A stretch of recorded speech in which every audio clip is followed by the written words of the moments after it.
So if you're tired of making stew every time you cook rice, come let me show you how to make this very delicious vegetable stew that you are going to love so much. I use just small tomato, tatashe, shombo, and onions. Now I use food processor to chop these vegetables up. If you don't have food processor, use knife, don't use blender. It doesn't come out looking good, but it will taste the same, just like it will not look good. So I fried it for just 2 minutes before going in with some ground crayfish, some cow skin, some smoked catfish, some seasoning cubes, salt, and some already cooked chicken. Here you can use any protein of your choice if you are trying this recipe.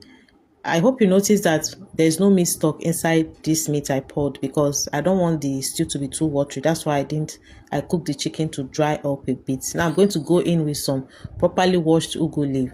Now after adding ugu leaf, I just turn it very well to combine, then switch off the heat because I don't want to overcook the vegetable. Now for this recipe, you will get the taste of the tomato, the pepper, the onion, the tatashe, everything, because I didn't cook it too much. That is the beauty of this recipe. This type of vegetable sauce is best paired with white rice.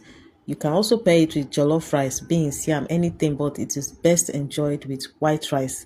You see how very delicious this stew is looking. Guys, it tasted so good. If I have my way, this is what I'll be making every day, like every day, because it's so healthy and very easy to put together. So let me know if you're going to be trying it, and if you have tried this recipe before, what did you do differently that is not like, what did you do that I did not do here? And let me know if you're going to be trying this one. Thank you for watching.